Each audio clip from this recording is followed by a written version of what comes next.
Hi, I'm Abby Tucker, and we are here together once again in this beautiful, beautiful garden. Good friend of mine here in Berkeley, California, and we are approaching very quickly to the summer solstice.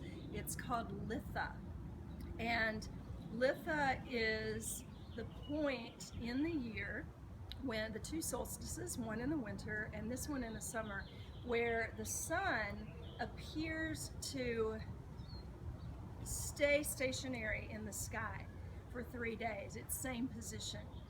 And it means sol, the sun, and stis, to stand still. And for those 3 days, there is, of course, one day where the sun reaches its highest height. It's at its zenith for the whole year. The day is extremely long, particularly if you're up north. One year I had the real privilege to spend the summer solstice on the Isle of Skye in Scotland, and the sun started coming up around 3:30 in the morning and really was just dusk around midnight. And so it's an incredible full day. So here, the summer solstice has been put on the calendar as the first day of summer. But if you look around at all this incredible abundance around me, these are beautiful, really magical yarrow flowers here. We have artichokes growing. This is our beautiful apricot tree from the last time it was in full flower, and now it is completely garnished and decorated itself in beautiful green leaves. And if you were to look really closely, there are about walnut-sized apricots on there right now, still green. And so it's a little bit of a confusion because you've heard of the play by William Shakespeare, A Midsummer Night's Dream. That play takes place on the solstice. And so solstice, in terms of the Earth's rhythms, is midsummer. And so we are in full abundance, full flourish. Everything has taken form and is now in the process of growing and growing and growing towards a harvest, which begins in August. And so this is where we find ourselves. So how do we celebrate summer solstice? Well, best way to celebrate summer solstice is to absolutely be outside. Absolutely be outside.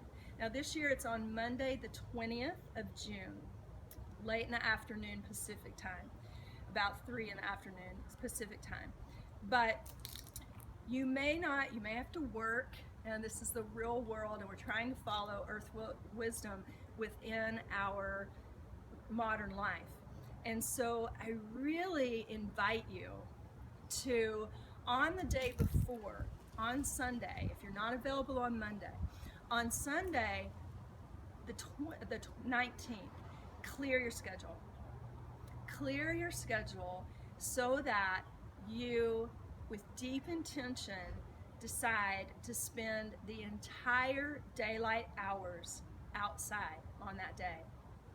That's going to mean it's a very early wake-up call to go outside and to be out and to watch the quality of the light as it's rising, to notice how high it rises in the sky and how quickly, and notice the heat changes.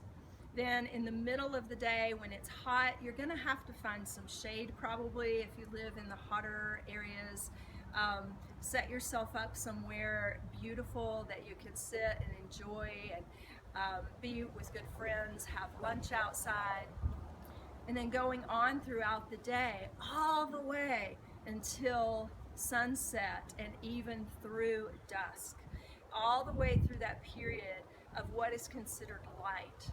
What is it to be outside for that long and really celebrating all of this incredible outpouring of Gaia, the Earth's bounty?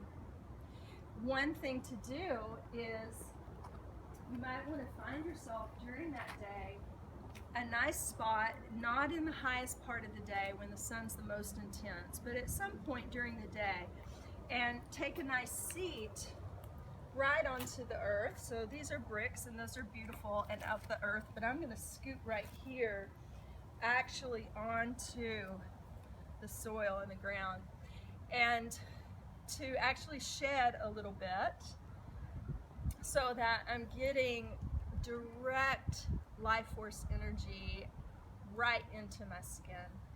And I'm just gonna sit here and begin to ground down.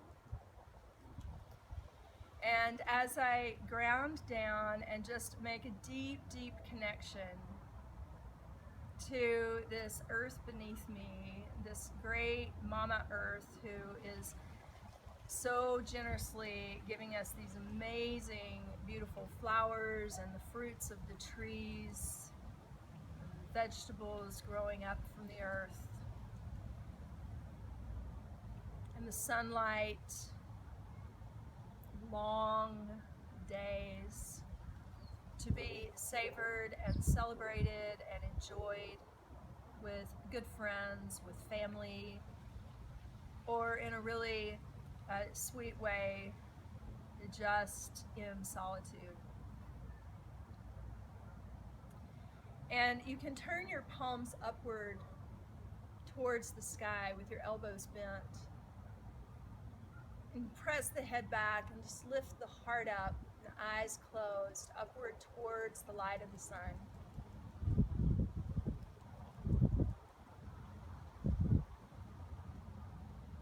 Taking in this source energy of our planet. From the solstice on, the days begin to shorten. The momentum will be slow for 6 weeks. The days will begin to shorten and make their way onward through the wheel of the year towards darkness. And so with the great celebration, underneath the surface is the implied darkness beneath.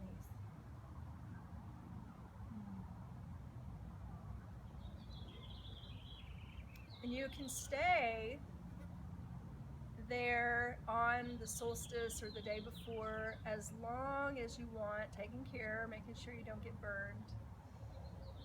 But just get outside. Just get outside. Be in communion and in relationship with all these incredible beings and with this great source being, the sun.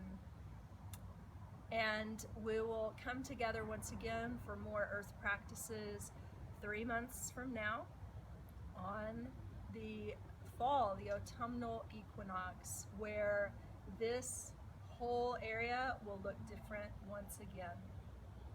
Thank you so much for joining us today for Midsummer Celebration, Summer Solstice, Litha. I'm Abby Tucker with the Sovereign Path.